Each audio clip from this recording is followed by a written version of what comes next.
Year 11 students, Danny and I are here to just discuss the end of year arrangements for Year 11. As you can see, there are a couple of key dates that you need to be aware of, and the first one is Friday the 27th of October, which is the end of week 4. That's the last day of classes for everyone, that's VCE and VEM. The first 2 days of the next week, that's Monday the 30th and Tuesday the 31st, is revision time for Year 11s as you lead into the exams, and then we start our exams on Wednesday the 1st of November and they go until Friday the 10th of November. At the end of that week, you then have a week of no classes, and then you come back on Monday the 20th.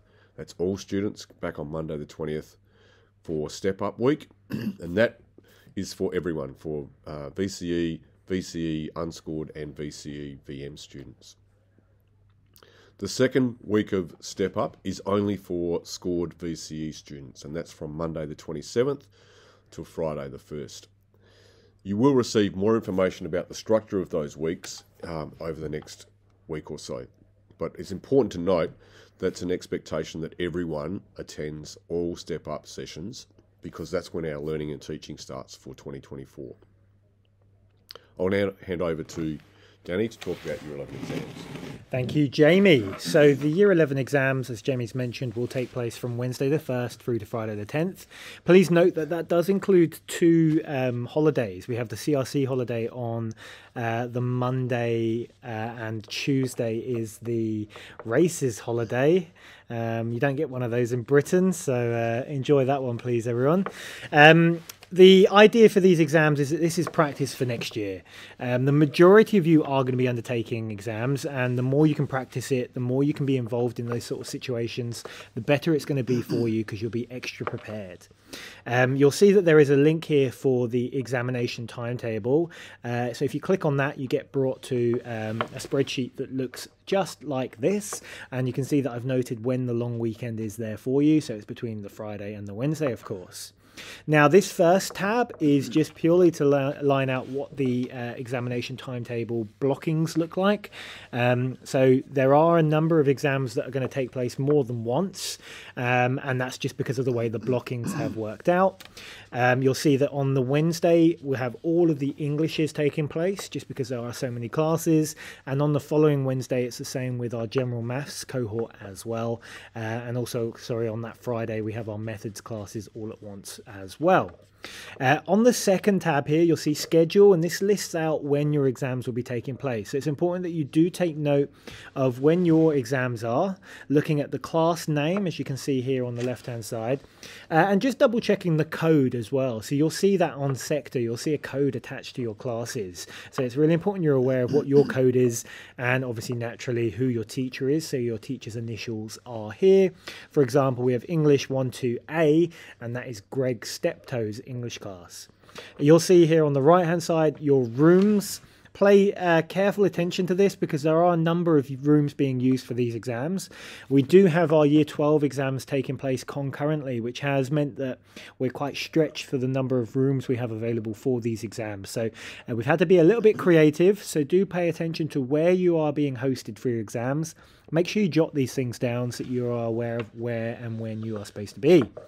On the right hand side here, I've also just listed for your reference what the Year 12 exams are that are taking place at the same time. That's because some of you may well be doing a Year 12 exam, and I'll come to what that looks like for you in a moment, but you will be prioritising your Year 12 exam, so do be aware of that.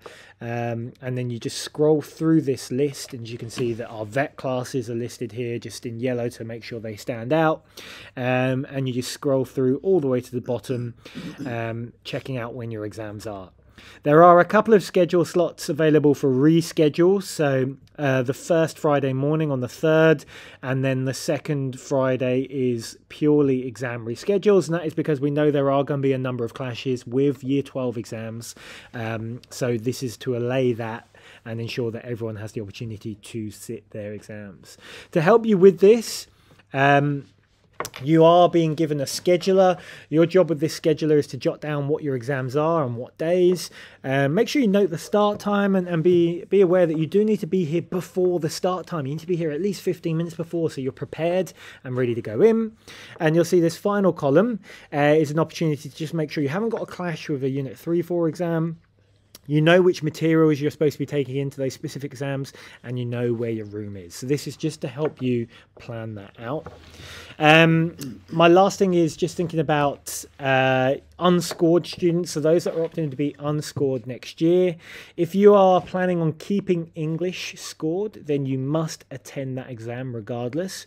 If you are planning on being unscored completely, as long as you have your UVP passport, which you should have already been given by your cluster coordinator, completely signed by the end of Friday the 27th of October, all your teachers sign you off and say you are complete in that subject, you don't need to attend your exams. However, if you are not able to complete all that work in time, you will be expected to attend that exam as your final opportunity to achieve the S result in that subject. So there's a motive there for you to get through all that work your teachers require of you, so you don't have to sit those necessarily.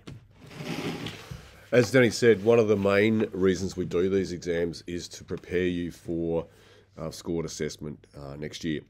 So just really important to understand what you can and can't bring into the room. If you're bringing in stationery, it needs to be in a clear plastic pocket. Bottled water has to be in an unlabelled bottle. And obviously, many subjects have other things which you can bring into the exam room based on the requirements of each exam. Mobile phones, all other electronic devices, whiteout, and any other material that's in a breach of exam rooms are not allowed. And if you have them in the exam room, they'll be confiscated. And it's important that you understand that. Once you're inside the exam room, absolutely no talking allowed. It is a formal occasion. It is a formal assessment that you're doing, and so you must stick to that rule. Once you've done the exam, we expect you to complete the exam to the best of your ability. If you don't do that, if you just come in and basically do not much at all, then we would be questioning why you're thinking of doing scored assessment. So use the exam environment to demonstrate that you're ready for that particular type of assessment. As Danny said, if you've got a clash, please make sure that you email Brendan Fogarty or use direct message so that he is aware and he can help you to reschedule your exams. During that exam period, you're only required to be at school for the scheduled exam. So the bakery will be open if you need it. The Learning Common is also available between exams, but you're not expected to be here if you don't have an exam. I'll hand back to Danny. Thank you, Jamie. Yeah, and I'll say the last thing is just regarding attendance of these exams. Naturally, sometimes we do get sick, but the VCAR directive is that even if you are feeling a little bit sick, you do still come in for your exams. When you're in Year 12 and you are undertaking the real 3-4 exam, they don't really give much leeway there for any non-attendance. So we want to mimic that, and the priority is that you do attend. If there, for whatever reason you really cannot be here, same process as usual, making sure that someone is phoning in, a family member, a parent, making sure we have a medical certificate as well.